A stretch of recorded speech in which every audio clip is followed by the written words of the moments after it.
안녕하십니까? 사랑, 진리, 생명을 전하는 복음 방송 진리의 뜰입니다. 자, 오늘은 이제 4장입니다. 많이 나갔죠? 이제 오늘 드디어 예수님께서 탄생하십니다. 그래서 오늘 제목은 이제 너희를 위하여 구주가 나셨으니 하는 이제 제목이고요. 이제 예수님이 탄생하시는 시기를 지난번에 말씀드렸죠. 예언을 통해서 뭐 하셨다고요? 알려주셨다고.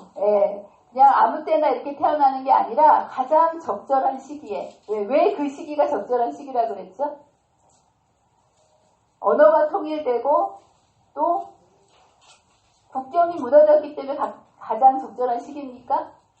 아닙니다. 세상에 구주가 가장 필요한, 가장 죄악이 가득 찼던 그 시기였기 때문에 주님께서 오셔야 한 바로 이제 그 시기에 주님이 오시는 모습을 봅니다. 그런데 이제 주님이 오시는 이 시기가 이제 모든 예수님의 탄생에 대한 모든 것은 그냥 예수님이 오고 싶을 때 오신 것이 아니라 무엇을 통해 미리 다 알려주셨다는 겁니까?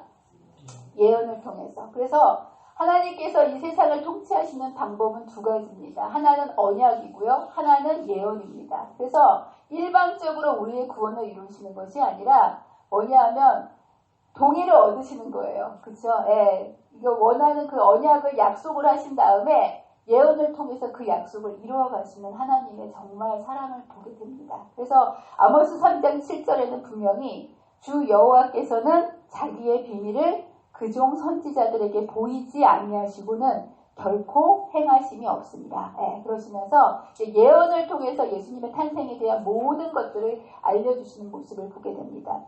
여러분들 제가 지난번에 예언에 대해서 말씀드렸는데요. 예언의 목적이 뭘까요? 첫 번째, 예언을 왜 하실까요? 생각나세요? 왜 예언이 필요할까요? 예언을 통해서 우리에게 믿음을 갖게 하십니다. 첫 번째 이유는요. 여러분들 하나님께서는 무조건 믿으라고 강요하시는 분이 아닙니다. 믿을 수 있는 근거를 주시면서 믿으라고 하십니다. 그 중에 하나가 뭐냐면 예언입니다. 말씀을 미래의 일들을 예언해 놓으시고 하나하나가 이루어지는 모습을 보면서 말씀하신 분에 대한 뭐를 갖도록 하시는 겁니까? 신뢰, 믿음을 갖도록 하시는 것. 그래서 여러분들 이 예언은요, 하나님께서 예언을 하실 때는 예측 가능한 상황을 예언하실까요? 예측 불가능한 상황을 예언하시고 이루어 가실까요? 여러분들 예언이 예측 가능한 거를 예언하면 예언입니까? 7살짜리 아이한테 내년에 학교에 들어갈 것이다 라고 예언하면 이건 예언입니까? 예언이 아닙니까? 예언이 누구나 다 예측할 수 있는 거죠. 그래서 하나님께서 예언을 하실 때는 누구나 예측 가능한 걸 얘기해 놓고 이루어지는 거를 보면서 믿으라 그러시는 게 아니고 아무도 예측할 수 없는 상황들을 알려주시면서 그것이 하나하나 이루어갈 때 그분의 말씀을 믿고 그분을 믿도록 하시는 믿음을 갖도록 하게 하십니다. 두 번째 목적은 뭐냐면 믿음을 갖고 믿게 하시는 거에서 그치는 것이 아니고 뭐냐면 그것이 이루어질 때 그것을 뭐 할 수 있도록 준비할 수 있도록 여러분 예수님에 대한 예언이 이렇게 이루어진다 해도 우리가 그것을 맞이할 수 있는 그런 준비를 하지 못하면 소용이 없지 않습니까? 그래서 미리 알려주시는 것은 뭐냐 하면 그것을 뭐 하라고? 준비하라고. 예수님이 오시기 전에 미리 예수님에 대해서 알려주신 것은 그분이 오심을 준비하라고 우리에게 예언을 알려주십니다. 세 번째 기능은 뭐냐면 그분이 왔을 때 정말 그 예언에 딱 맞는가 뭐냐면 확인하라고 알려주십니다. 여러분들 사단도 메시아가 왔을 때 예수님을 제대로 잘못된 메시아로 착각하고 다른 사람을 믿으면 구원이 있습니까? 없습니까? 안 되겠죠. 정확히 그분이 메시아인 것을 우리가 알고 그분을 확인해야만 우리는 그 메시아로서 우리가 받아들일 수 있는 겁니다. 그렇기 때문에 많은 예언들을 해놓으신 이유는 뭐냐면 그분이 정말 메시아인지를 확인해서 그분을 맞이해서 그분을 통해서 우리가 구원을 얻도록 하기 위해서 이제 이런 예언을 우리에게 주시고 그리고 이것을 이루어 가시는 것을 통해서 구속의 역사를 이루고 계십니다. 그래서 여러분들 이 확인 작업이 굉장히 중요합니다. 아무나 메시아가 되면 됩니까? 안 됩니까? 안 되겠죠. 그래서 여러분 성경의 구약에는 예수님의 초림에 대한 예언이 몇 개나 있을까요? 구약 전체는 사실 다 누구에 대한 예언일까요? 예수님에 대한 예언입니다. 그래서 거기에 나오는 인물도 예수님이 어떤 분이실 거라는 모세도 요셉도 다 예수님을 표현하는 그런 하나의 예언의 기능을 하고요. 절기도 그렇고요. 그리고 성소도 그렇고 모든 제도들이 누구한테 초점이 맞춰져 있는 거예요? 예수님. 네, 그런데 이런 구약의 모든 것이 예수님에 대해서 예언해 놓은 게 맞지만 특별히 예수님께서 초림하실 것을 직접적으로 언급한 성경절이 몇 개가 있냐면 초림에 대한 예언이 109개가 있습니다. 확실히 이 모든 것을 예수님께서 이 땅에 오셨을 때 109개의 성경절을 정확히 성취하셨을까요? 안 하셨어요? 네, 성취하셨습니다. 109개의 모든 예언을 이제 성취하셨는데요. 오늘 시간이 없기 때문에 109개를 전체 다 우리가 확인하지는 않고요. 제일 중요한 4가지의 예언을 통해서 어떻게 주님께서 그 예언을 성취해 가셨고 그분이 맞는지에 대한 이제 그것을 공부해 보도록 하겠습니다. 여러분 한 사람의 신원 조회를 하기 위해서는 아주 중요한 요건들이 있습니다. 저희 아이들이 중학교를 홈스쿨을 했기 때문에 둘 다 검정고시 출신이라 제가 검정고시 원서를 쓸 때 뭐가 필요할지를 알고 있는데 여러분 한 사람이 이 사람이 맞다라는 걸 확인하기 위해서 분명하게 들어가는 게 뭔지 아십니까? 주민등록. 네, 첫 번째 주민등록 번호입니다. 이거는 뭘 의미하죠? 그 사람의 생년월일을 의미합니다. 맞습니까? 네, 생년월일을. 언제 태어났는지 이게 굉장히 중요합니다. 그런데 저희 큰애가요, 12월 31일생이에요. 예. 그러면 12월 31일에 태어난 애들이 우리 한 명만 있을까요? 아니라는 거예요. 그래서 이것만 가지고는 신원이 확인되지 않습니다. 그래서 두 번째로 중요한 거는 뭐냐면, 보니까, 거기에 미성년자이기 때문에 보호자를 기록하는 란이 있더라고요. 그래서 이 보호자도 굉장히 중요합니다. 보호자. 세 번째는 뭐냐면, 뭐가 들어가면 주소를 쓰라 그러더라고요. 주소. 네, 주소. 네. 그리고 이제 마지막으로 뭐를 딱 붙입니까? 네, 사진을 다 붙입니다. 네, 그래서 아무나 시험을 대타로 보지 못하도록 이 사람이 맞다라는 신원을 증명하기 위해서 이 4가지 요건이 들어가는 모습을 보게 됩니다. 그래서 오늘 이것을 중심으로 해서 예수님께서 어떻게 정말 그분이 예언에 대신 그분이 맞는지를 한번 공부해 보도록 하겠습니다. 여러분들 예수님의 생년월일, 탄생 시기가 중요합니까? 안 중요합니까? 여러분들 예수님이 이 땅에 오시는 이 구속의 그 계획표 속에서 예수님의 탄생과 공생애와 죽으심은 너무나 중요한 때이기 때문에 성경이 이것을 예언을 해 놓았을까요? 안 해 놓았을까요? 해 놓아야 될까요? 안 해야 될까요? 네, 여러분들 이거는 정말 이 온 인류의 운명이 걸린 예수님의 탄생과 죽으심은 인류의 운명이 달린 문제가 아닙니까? 그렇기 때문에 때와 시기가 굉장히 중요해요. 그래서 성경은 이것에 대해서 아주 명확하게 예수님의 탄생과 공생애와 죽으심을 알려주셨다라는 거예요. 그렇다면 어디에 있을까요? 이게? 이 중요한 게 어디 있을까요? 네? 구약성경에 있겠죠. 구약성경 어디에 있습니까? 네, 여러분 이걸 잘 아셔야 됩니다. 예수님의 탄생이 언제 예언되어 있는지를 모르시면 안 됩니다. 네, 예수님의 탄생에 대한 예언은 다니엘 9장 25절에 2300주야를 예언하는 가운데 특별히 70주야 이스라엘 백성 예수님의 탄생을 위해서 초림을 위해서 따로 끊어진 부분이 성경에 71회라고 되어 있습니다. 2300주야까지라는 예언과 함께 2300주야 전체는 예수님의 재림까지의 모든 시간표를 가르쳐 주신 거고요. 예수님의 초림에 대한 시간표는 어디에 속한 거냐면 바로 유대인들을 위해서 따로 구별된 기간인 71회 속에 예수님의 탄생과 죽으심의 시간이 정확히 명시되어 있다는 거예요. 그래서 여기에 보면 기름 부은 받은 자가 일어나기까지 7일에와 62일에와 60일에가 지나면 기름 부은 자가 일어난다라고 얘기하면서 예루살렘 중건령이 날 때부터 70일에는 일해가 뭡니까?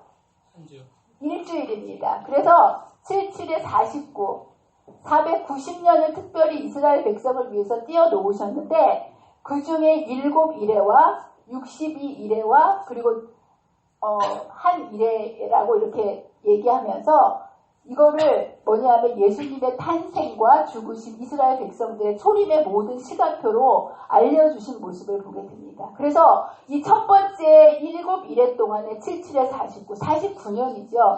49년 동안 어떤 일이 일어나냐면 왕이 오시기 위해서 뭐가 준비돼야 되겠습니까?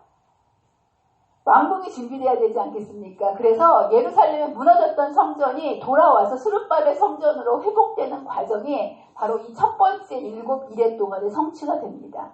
그리고 나머지 62일에는 7을 곱하면 434년이겠죠. 맞습니까? 예, 이 기간 동안에는 그럼 무슨 일이 일어났을까요? 여러분들 하드웨어가 중요합니까? 소프트웨어가 중요합니까?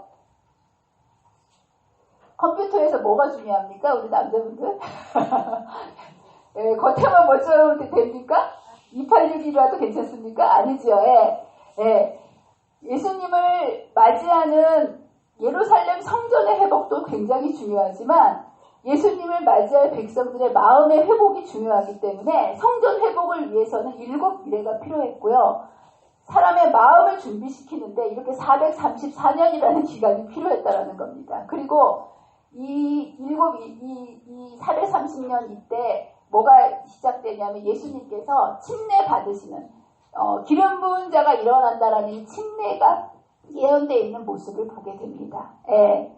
그래서 여러분들 예수님의 침례가 언제 받을지가 예수님의 탄생하기 600년 전에 다니엘을 통해서 미리 알려주신 거예요. 예. 그리고 나서 여기 보면 예수님의 돌아가심을 다니엘 9장 27절에 보면 장차 많은 사람들과 더불어 한 일회 동안에 언약을 굳게 맺고 일회의 절반의 제사를 폐지할 것이다 라고 얘기하면서 예수님의 십자가로 인해서 더 이상 제사를 드리지 않게 되는 예수님의 돌아가심을 뭐냐면 정확하게 돌아가시는 날짜를 여기에서 예언해 놓고 있습니다. 그렇다면 예수님의 탄생도 예언이 되어 있을까요?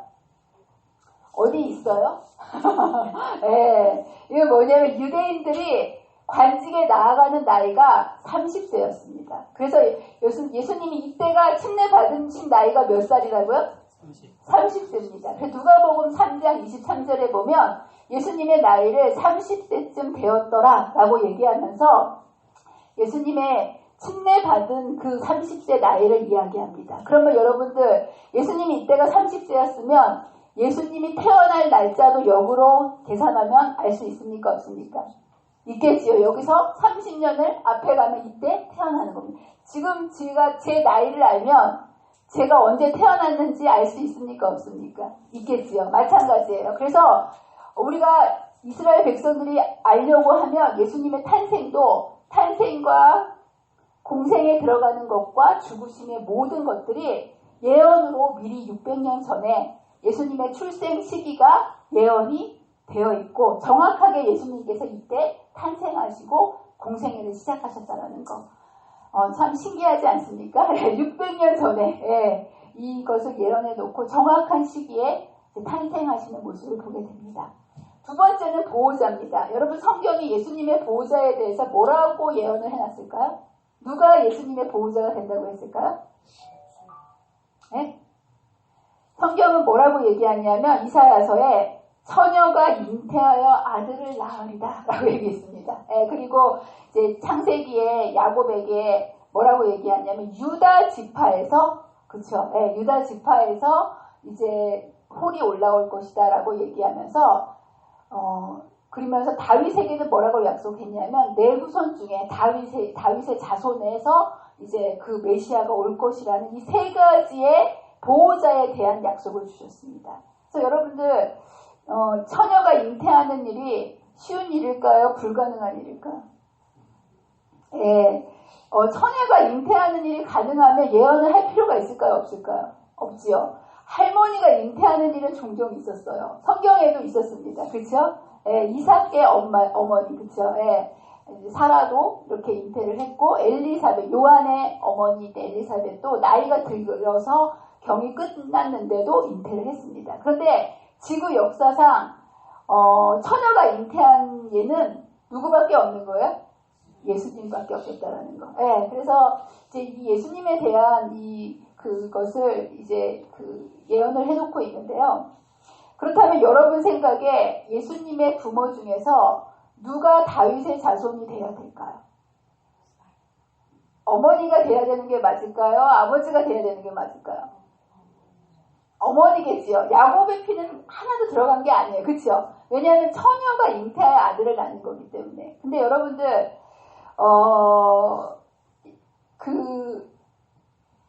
요셉은 누구의 후손일까요? 요셉.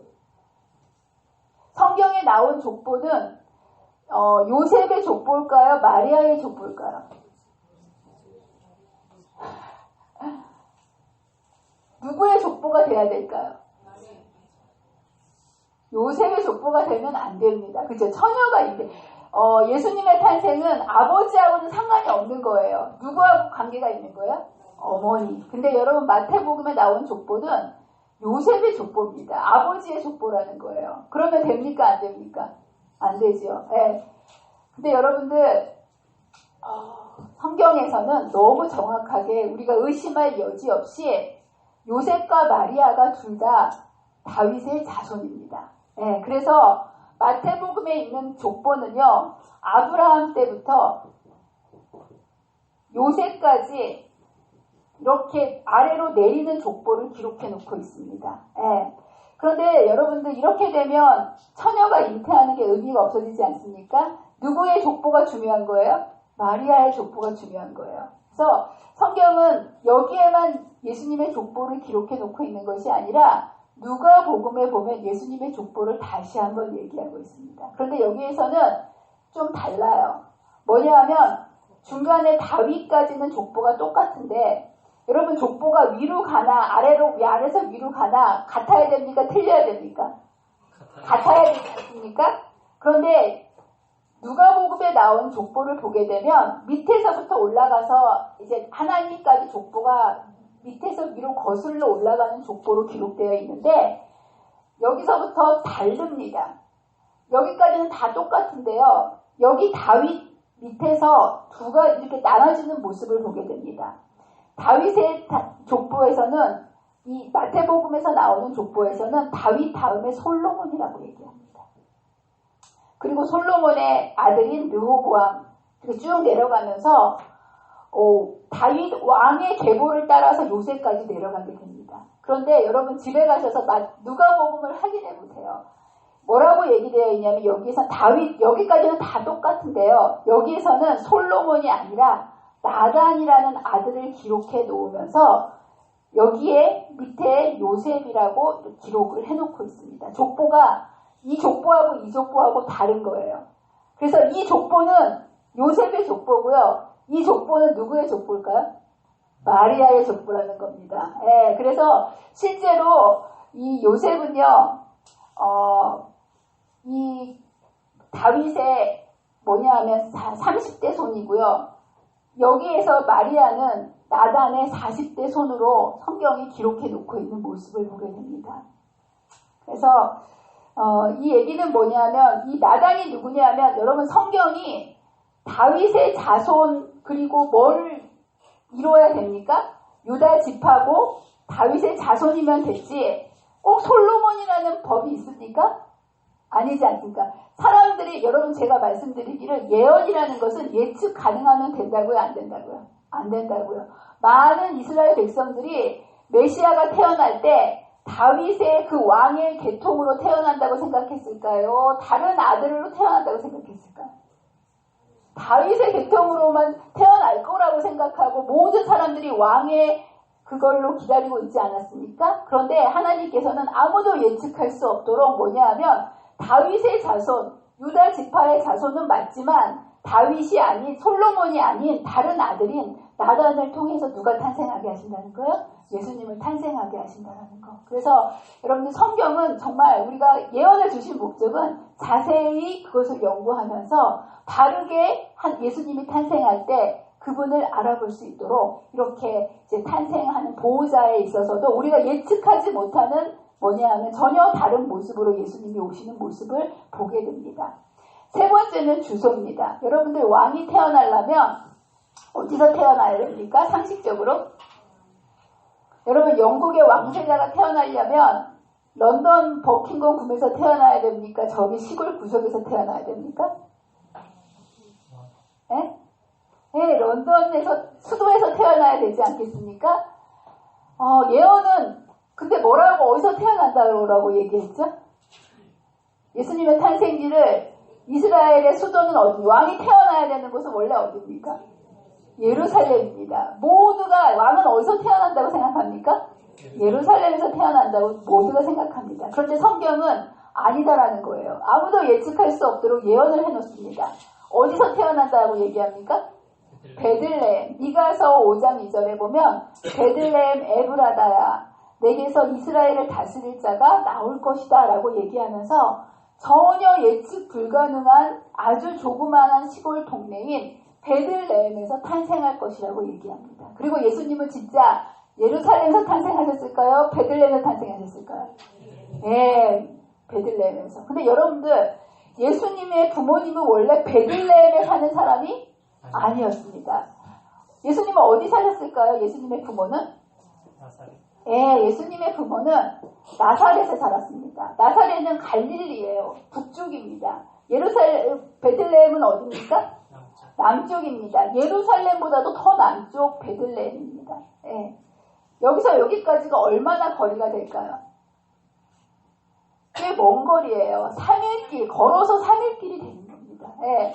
여러분들 임신한 만삭의 임산부가 이렇게 만삭 때 움직이면 됩니까? 안 됩니까?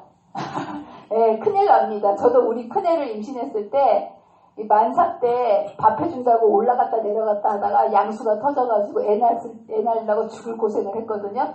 절대로 만삭 때 움직이지 않습니다. 예, 그런데 뭐가 성취되기 위해서 여기까지 왔다는 거예요? 예언이 성취되기 위해서. 도대체 만삭의 그 위험을 무릅쓰고 마리아를 여기까지 오게 만드는 이유가 뭘까요? 옛날에 사로잡혔던 주의 백성들을 해방시키기 위해서 고레스 왕이 세계적인 대국의 왕위를 부름을 받았던 것처럼 가이사 아구스토도 예수님의 어머니를 베들레헴으로 인도하는 일에 하나님의 목적을 성취시킬 한 그릇이 되었다라고 얘기하면서 예수님이 탄생할 당시에 가이사가 세금을 걷어들일 목적으로 호적 정리를 하기 위해서 뭐냐 하면 사람들을 다 그 고향으로 돌아가도록 하는 명령이 내린 겁니다. 그래서 여기 예수님께서 이때 세상의 역사는 힘세고 강한 어떤 사람에 의해서 움직여지는 것 같지만 여러분들 그 뒤에서 모든 것을 주관하시는 분이 누구시라는 거예요? 하나님께서. 그래서 하나님께서 이 예언을 이루시기 위하여서 한 왕을 움직이셔가지고 이 나사렛에 살고 있던 예수님의 부모를 예수님이 탄생하셔야 될 장소인 베들레헴까지 와가지고 예언을 성취하도록 예수님이 분명히 모든 사람들에게 알려줄 수 있도록 해주시는 모습을 보게 됩니다. 자, 네 번째는 뭐냐 하면 사진입니다. 여러분 이 당시에 예수님 지금은 뭐 스마트폰으로 원하기만 하면 누구든지 다 사진을 찍지 않습니까? 이 당시에는 사진이 없었어요. 그렇다면 예수님의 모습을 어떻게 묘사해 놓을 수 있을까요? 예수님의 모습에 대한 예언이 성경에 있습니까? 네? 예수님에 대한 모습을 어떻게 성경이 예언을 해 놓았을까요? 예, 이사야서 53장에 보면 그쵸? 예수님에 대해서 고운 모양도 없고 품체도 없은즉 우리가 보기에 흠모할 만한 아름다운 것이 없도다. 이렇게 예언을 해놨어요. 여러분들이 사극을 보거나 영화를 보면 딱 누가 말하지 않아도 왕은 왕같이 생기지 않았습니까? 딱 보면 저 사람이 왕이구나 굳이 말하지 않아도 왕은 왕처럼 생겼어요. 그런데 성경은 뭐라고 얘기합니까? 왕처럼 생기지 않았다라는 거예요. 예수님이 이 땅에 오시는데 왕처럼 생기지 않았는데 그럼에도 불구하고 이렇게 예언을 해 놓으신 거는 뭐예요? 이런 모습으로 오셨을 때 누구를 알아보라는 겁니까? 왕처럼 안 생겼다고 왕이 아니라 거절하지 말고 이런 모습으로 예수님께서 오셨다 할지라도 예언을 통해서 이분이 예수님이구나 메시아라는 것을 깨닫고 그분을 구세주로 맞이하게 하기 위해서 이 예수님의 모습을 이사야서에 아주 자세하게 예수님의 모습을 묘사해 놓고 있습니다. 근데 예수님께 이 땅에 오셨을 때 왕처럼 오셨으면 훨씬 더 많은 사람들이 믿고 구원을 받았을 텐데 왜 하필이면 예수님이 고운 모양도 풍채도 없고 여기에 보면 멸시를 받을 만큼 그냥 깔보고 싶을 만큼 풍채도 아주 왜소하고 얼굴도 못생기게 이 땅에 예수님께서 오셨다라는 겁니다. 왜 예수님께서는 그런 모습을 가지고 이 땅에 오셨을까요? 네? 누가 이 얘기를 했더니 이왕이면 다홍치마지 네, 모양도 좋고 성품도 좋지 왜 예수님께서는 그런 모습으로 하필이면 오셔서 사람들이 예수님을 알아보지 못하게 하셨을까? 여러분 어떻게 생각하세요? 예수님이 왜 이런 모습으로 오셔야만 됐을까? 여러분들 사람은요 뭔가 중요하고 내면적인 어떠한 본질보다는 겉에 보이는 것에 시선을 빼앗기기가 쉽습니다. 맞습니까? 네, 예수님의 품성은 눈에 보이는 것이 아니었어요. 근데 예수님을 우리를 구원하시기 위해서는 내면적인 사랑을 가지고 구원하셔야 되는데 외형적인 어떤 화려함과 영광을 가지고 오면 사람들이 내면을 볼까요? 외면의 시선을 빼앗길까요? 외면의 시선을 빼앗긴다는 거예요. 사람은요 너무나 눈에 보이지 않는 것보다 눈에 보이는 것을 보게 되어 있기 때문에 예수님께서 그렇게 오셨더라면 사람들이 외형적인 것에 압도당하여서 예수님을 그렇게 겉으로 보고 잘못 이렇게 오해할 수 있다는 겁니다.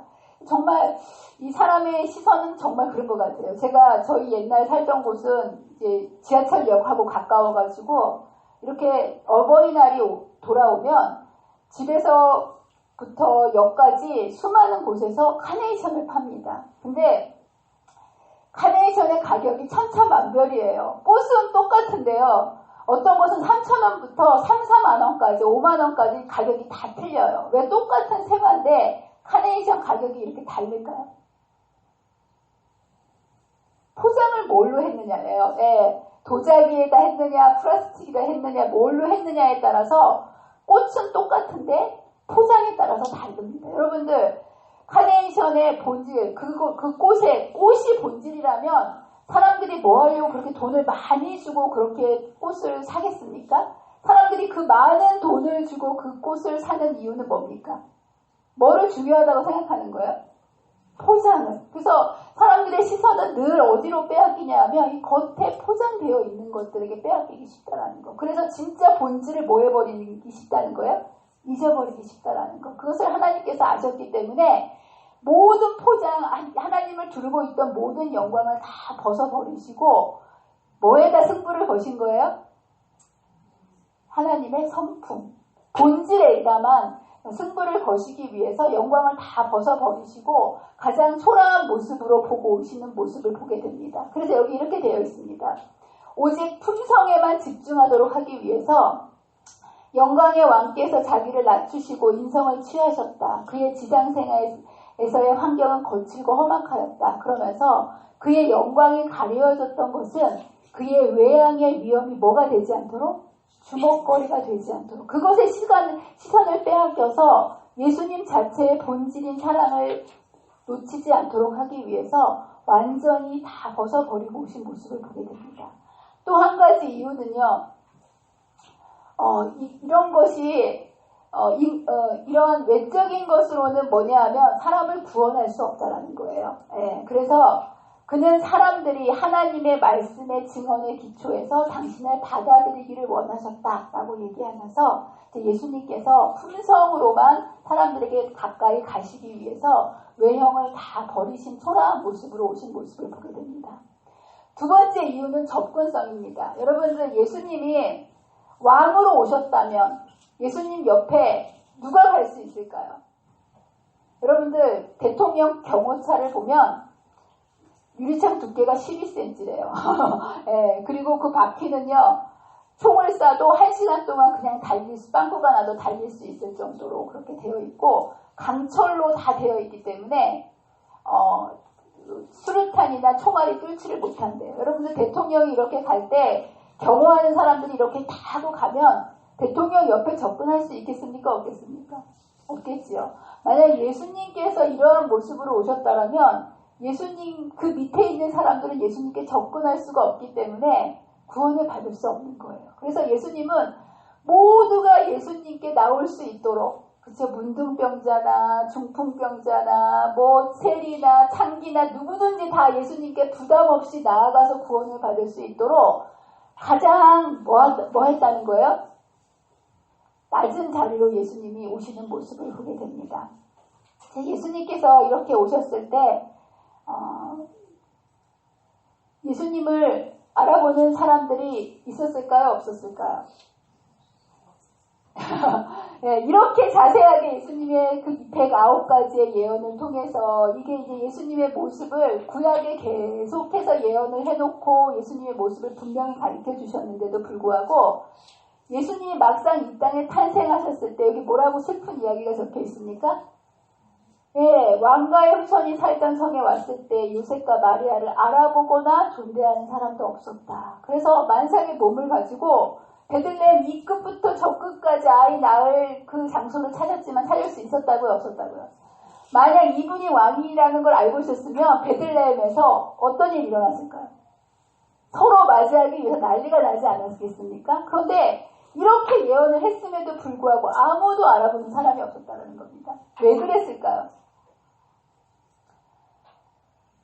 그들은 무의미한 기도를 외우고 사람에게 보이기 위하여 예배 의식을 거행하였으나 재물과 세상의 명예를 위하여 다투는 가운데 메시아의 나타나심을 위해서는 준비하지 않았다. 이기심과 세상에 몰두한 심령들은 온 하늘을 진동시킨 기쁨으로 아무런 감동도 느끼지 않았다라고 얘기합니다. 사람들이 입술로는 수천 년간 예수님을 기다렸지만 그들은 예수님의 오심을 고대하지 않고 뭘 보고 살았다는 거예요? 세상을 보고 살았기 때문에 예수님이 오셨을 때 뭐냐면 아무도 마음이 준비되지 않았다는 거. 여러분 예수님이 오셨을 때 이랬습니다. 예수님이 재림하실 때는 어떨까요? 네. 여러분들 예수님의 초림은요 109번을 예언으로 되어 있는데요. 예수님의 재림은요 여기 보면 224번의 예언이 되어 있습니다. 예수님의 초림이 분명히 성취되었다면 예수님의 재림도 반드시 성취될까요? 네. 그런데 안타깝게도 성경은 뭐라고 얘기하냐면 예수님의 재림 때, 초림 때 예수님을 아무도 알아보지 못한 것처럼 예수님의 재림 때도 마태복음 24장 38절에 보면 홍수 전에 노아가 방주에 들어가는 날까지 사람들이 먹고 마시고 장가들고 시집가고 있으면서 홍수가 나서 그들을 다 멸하기까지 깨닫지 못하였으니 인자의 임함도 이와 같으리라 라고 얘기하면서 예수님의 재림 때에도 예수님이 올 때 아무도 알지 못하게 예수님을 도적같이 맞이할 수밖에 없다라고 성경은 이야기하고 있습니다.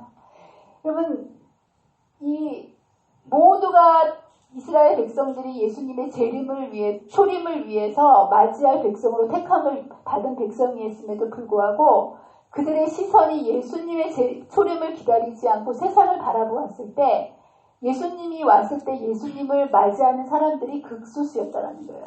그런데 이때 예수님을 맞이하는 사람들이 아주 없었던 건 아닙니다. 누가 예수님이 오신 탄생 그날 예수님의 탄생을 바라보는 특권을 가졌을까요? 네?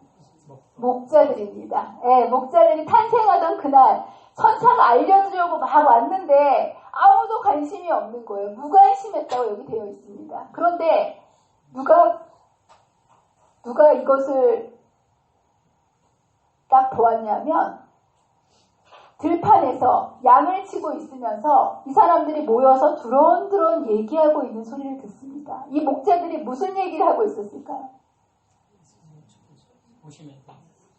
네, 여기에 보면 대쟁투에 이런 말씀이 있습니다. 한 무리의 목자들이 별이 총총한 밤하늘을 바라보면서 세상에 오실 메시아를 명상하고 세상의 구속자가 오실 일을 사모하면서 밤에 그들의 양떼들을 지키고 있는 것을 발견하였다. 예, 여기에 바로 하늘의 기별을 받고자 준비된 무리가 있었다라고 얘기하면서 정말 예수님의 초림을 기다리고 그것을 얘기하고 함께 갈망하는 한 무리가 있었는데 그게 바로 소수였지만 누구였다는 거야? 목동들이었다는 거예요. 그리고 이 목동들에게 누구의 소식을 전달해 줍니까? 예수님의 초림의 소식을 전달해 주고 예수님의 초림을 바라볼 수 있는 놀라운 특권을 가졌다는 거. 네, 여러분들 잊지 마세요. 여러분들이 재림교인이라고 얘기하는데요. 예수님의 재림은요. 여러분의 마음속에 정말 기다리고 있는 사람들만 뭐 할까요? 맞이할 수 있는 것이 바로 재림이라는 겁니다. 여러분들 우리가 제7일 안식일 예수 재림교인이라고 얘기하지만 우리들의 심령 속에 재림에 대한 소망을 갖고 사십니까? 재림에 대한 소망을 잊고 사십니까? 여러분 이거를 잘 우리들에게 질문하시면서 교회를 다니셔야 돼요. 그냥 습관적으로 교회를 다니는 그러시면 안 되고요. 내가 정말 내 마음속에 예수님의 재림에 대한 확실한 소망을 가지고 있는가? 여러분들 저희 부모님은 재림이 올 것 같아서 시골 생활을 들어가셨던 분이십니다. 예. 저도 어렸을 때부터 제 예수님께서 곧 오실 거라고 생각을 했었어요. 예. 그런데 제가 요즘 제 마음을 들여다보면 어떤 생각이 드냐면 그때 정말 예수님이 오실 것 같았던 그런 재림의 소망이 활활 더 타오르는 게 아니고 제 마음속에 재림의 불길이 꺼져 간다는 하는 그런 슬픈 제 마음을 돌아보게 됩니다. 여러분들 이 재림은요. 믿음의 눈으로 영원한 것들을 바라보며 그 재림을 계속해서 바라보지 않으면 우리들의 마음속에 있는 재림에 대한 소망은 꺼져버립니다. 근데 여러분들 이걸 기억하셔야 되는 게 여러분 지구 역사상 예수님의 재림이 가장 가까운 시기에 누가 살고 있습니까? 저와 여러분이 살고 있습니다. 여러분들 교회가 탄생하고 하나님의 백성들, 이 교회의 백성들은 매 시대마다 그들의 심령 속에 재림의 신앙을 놓쳐본 적이 없었습니다. 여러분들 그 수많은 핍박과 중세시대의 어려움 속에서도 그 하나님의 백성이 그 핍박과 고난과 가난 속에서도 이 믿음을 놓지 않고 살았던 비결이 뭘까요? 재림의 소망입니다. 자기가 살아서 누구를 맞이한다라는 소망이요? 예수님을 맞이한다라는 소망.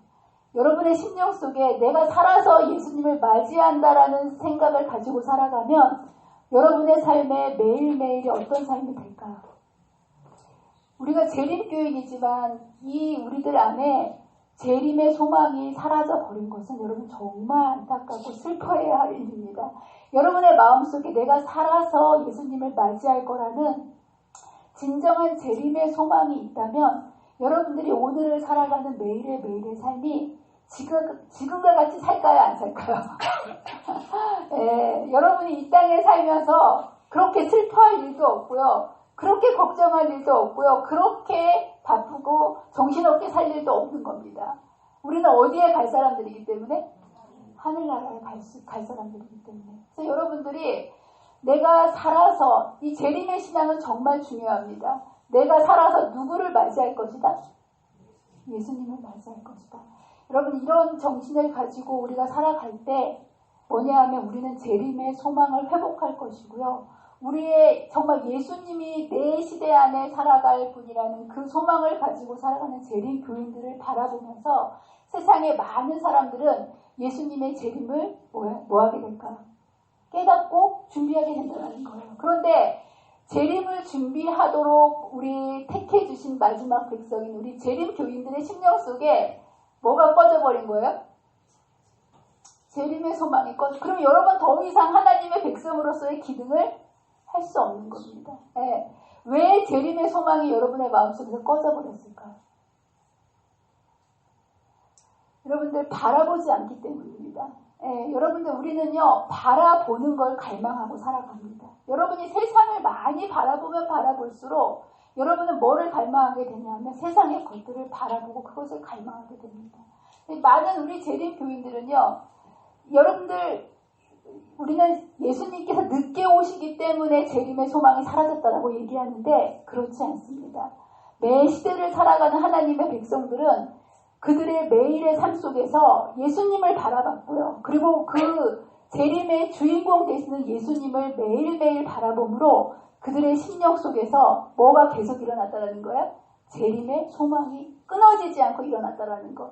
여러분들 바울이나 요한 시대에는요. 예수님의 재림이 2000년도 더 남았던 시대 아닙니까? 근데 여러분들 그들이 그렇게 열심히 생명을 바쳐서 예수님의 그 재림을 준비했던 이유는 그들은 그들의 마음속에 어떤 생각을 갖고 있었다는 거예요? 그들 시대에 누가 오신다고 생각했던 거예요? 예수님이 오신다고 생각했다는 겁니다. 예. 계시록을 썼던 그쵸 요한의 마음속에도 마지막 장에 보면 아멘 주 예수여 오시옵소서. 예, 요한의 최대의 소망은 뭐였던 거예요? 예수님의 재림이었고 내 생전에 예수님께서 재림하실 거라는 그 소망을 붙들고 살았을 때 그의 삶은 그의 모든 것들을 바쳐서 보이지 않는 영원한 여러분 재림은 눈에 보입니까? 안 보입니까? 보이지 않습니다. 여러분 그렇지만 잊지 마세요. 보이는 것은 잠깐이고요. 보이지 않는 것이 뭐라는 거예요? 영원한 것. 세상은 여러분의 시선을 계속 빼앗습니다. 무엇을 기다리지 못하도록? 재림을 기다리지 못하도록. 정말 너무나 안타까운 거예요. 이 가장 예수님의 재림이 가까운 재림에 근접해서 살아가는 하나님의 마지막 백성들이 여러분 세상을 바라보지 아니하고 우리 예수님을 바라봐야만 우리의 마음속에 다시 뭐가 불타오르게 된다는 겁니까? 재림의 소망이 불타오르. 여러분 예수님의 재림이 오셔도요. 우리가 예수님과 관계가 없으면요. 그 인류 최대의 사건인 재림이 우리에게는 기쁨의 사건이 아닙니다. 맞습니까? 네, 여러분 지구의 모든 것이 끝나고 우리를 하늘에 데려갈 이 재림이라는 사건은 어마어마한 우주적인 사건입니다. 그럼에도 불구하고 우리가 그 재림의 주인공 되시는 예수님과 오늘 우리의 관계가 연결되어 있지 않으면 그 재림의 날이 우리에게는 정말 통곡과 심판의 날로 다가올 수밖에 없다는 사실을 여러분 기억하시고 여러분들이 다시 믿음의 주여 온전케 하시는 재림의 주인공 되시는 예수님을 매일매일 바라보시고 여러분의 심령 속에 재림의 소망으로 날마다의 삶이 주님을 향하게 되시는 저와 여러분이 되시기를 간절히 바랍니다.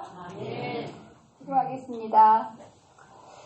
감사하신 하나님 아버지, 오늘 또 예수님의 탄생의 예언을 통해서 이 땅에 분명히 오셨고 그리고 다시 우리를 데리러 오실 예수님의 그 재림에 대해서 깊이 생각해 볼 수 있는 시간을 갖게 해주셔서 감사합니다.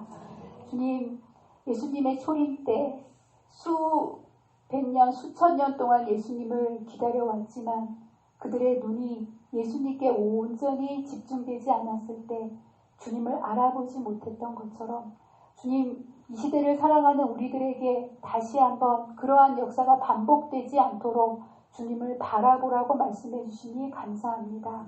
주님, 이제 다시 눈을 들고 주님을 날마다 바라보고 주님께 우리의 시선을 고정시킴으로 다시 오실 우리 주님이 우리의 마음속에 실제가 되게 하시고 우리의 소망이 되게 하셔서 우리의 삶에 살아가는 모든 방향이 예수님의 재림에 대한 소망으로 불타오를 수 있는 주님의 귀한 재림 신도의 삶을 살아가는 우리 모두가 되게 도와주시기를 사랑과 은혜가 많으신 예수님의 이름으로 간절히 기도합니다.